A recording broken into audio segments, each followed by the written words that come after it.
Lionel Messi alcançou uma marca histórica ao balançar as redes pelo 7º jogo consecutivo em Copas do Mundo, superando o recorde que pertencia a Jairzinho. O feito ocorreu ontem, durante a vitória da Argentina sobre a Jordânia por 3-1.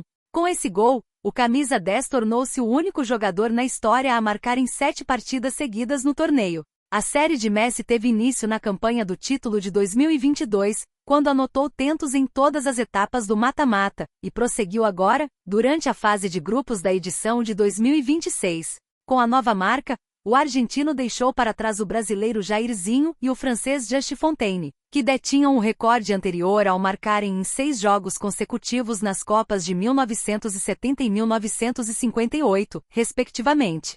E agora que a gente já digeriu essa notícia histórica, vale a pena a gente parar um pouco para analisar o tamanho do que o Lionel Messi acabou de fazer, porque a gente corre o risco de naturalizar o extraordinário. Quando a gente fala do Lionel Messi, não estamos falando apenas de um atleta de elite, estamos falando do maior fenômeno que o futebol já produziu em décadas. Nascido em Rosário, na Argentina, aquele menino que começou nas categorias de base do Newell's Old Boys e que precisou enfrentar o diagnóstico de deficiência de hormônio do crescimento ainda na infância, nunca deixou de ser, na essência, aquele garoto que só queria a bola no pé. A trajetória dele é quase um roteiro de cinema. A ida para a Espanha, o Barcelona acreditando no seu potencial quando ninguém mais queria investir no tratamento dele, e a ascensão meteórica que o colocou no patamar dos maiores da história antes mesmo de completar 20 anos. A gente precisa lembrar que o Messi que hoje quebra recordes em Copas do Mundo é o mesmo que por muito tempo carregou o peso de uma nação inteira nas costas, sendo cobrado para repetir na seleção a mágica que fazia semanalmente na Catalunha.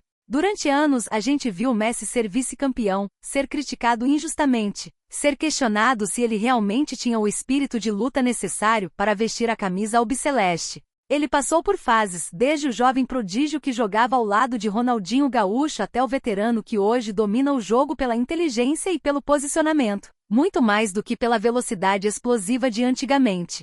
E é justamente aqui que entra a correlação que eu quero propor com essa nova marca. O que a gente está vendo agora em 2026 é a consagração absoluta de uma longevidade que desafia a biologia.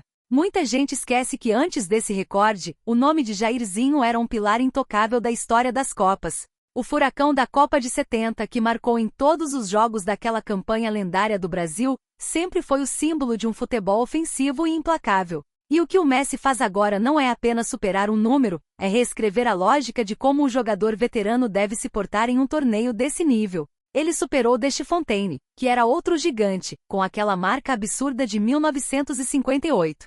Só que o contexto do Messi é diferente, porque a gente está falando de um jogador que já ganhou tudo, que já viu todos os seus principais rivais da mesma geração se aposentarem e que mesmo assim, continua achando motivação para entrar em campo e marcar em 7 jogos seguidos. Eu particularmente acho que a gente tem uma dificuldade imensa de processar o presente enquanto ele acontece. A gente costuma esperar o jogador se aposentar para entender o tamanho do legado, mas o que o Messi vem entregando nessas Copas recentes, desde aquele título emocionante no Catar em 2022, é uma masterclass de resiliência. Pense bem, ele poderia ter parado após a conquista do Mundial. Ele já tinha fechado o ciclo perfeito, o arco de redenção final. Mas ele continuou. E continuar é, muitas vezes, mais difícil do que chegar ao topo pela primeira vez. Ele carrega o peso de ser a referência técnica de um time que, embora talentoso, ainda orbita ao redor da sua genialidade. Quando a gente olha para trás, para as polêmicas e os momentos de frustração, como a final de 2014, ou as eliminações precoces em outros mundiais, a gente vê que cada um desses episódios foi um tijolo na construção desse Messi que estamos vendo agora. Ele amadureceu.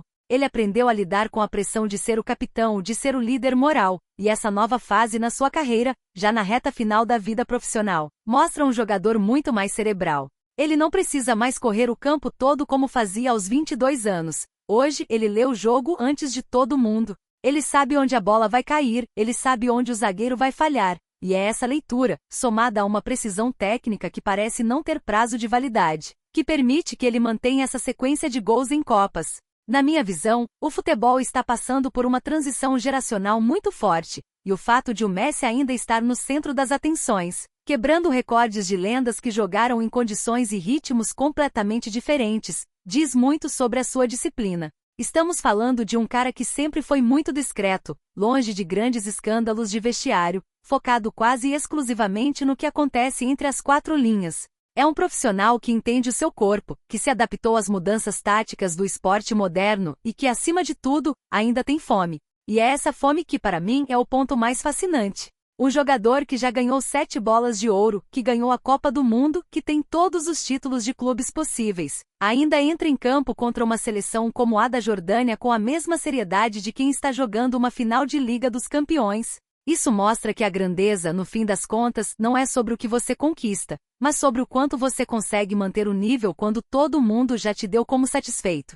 Se a gente parar para analisar a história das Copas, sempre tivemos jogadores que apareceram por um momento e brilharam, como o próprio Jairzinho em 70, ou até outros nomes que tiveram torneios individuais brilhantes. Mas o Messi é uma constante. Ele é uma variável fixa na equação do sucesso. O recorde de 7 jogos consecutivos é apenas o reflexo estatístico de uma superioridade técnica que se mantém imbatível ao longo de mais de uma década e meia. Eu arrisco dizer que daqui a 20, 30 anos, quando a gente estiver conversando sobre a história do futebol, os números do Messi nas Copas vão parecer algo quase inalcançável, quase como uma lenda urbana. Como alguém conseguiu marcar em 7 jogos seguidos, num futebol tão tático, tão vigiado e tão estudado como o que temos hoje? A resposta é simples e ao mesmo tempo complexa: o talento puro. A capacidade de resolver um jogo num estalo, num passe, num chute colocado, independentemente de quem está na defesa. O Messi não joga contra o adversário, ele joga contra o tempo, e por enquanto, ele está vencendo essa batalha de goleada. Para encerrar esse nosso comentário, quero deixar uma reflexão, aproveitem.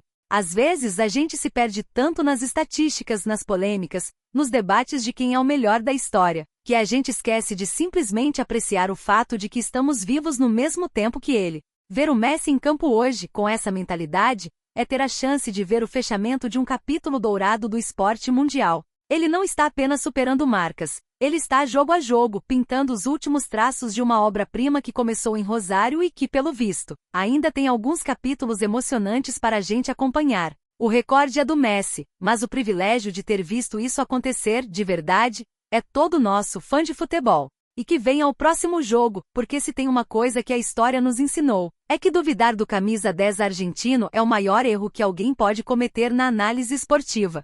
Ele sempre, absolutamente sempre, encontra um jeito de nos surpreender, seja com um drible, uma assistência ou, como vimos ontem, com um gol que o coloca de forma isolada, no topo de uma lista que demorou décadas para ser desafiada. É um momento histórico, e eu fico muito feliz de poder compartilhar essa análise com vocês aqui no canal.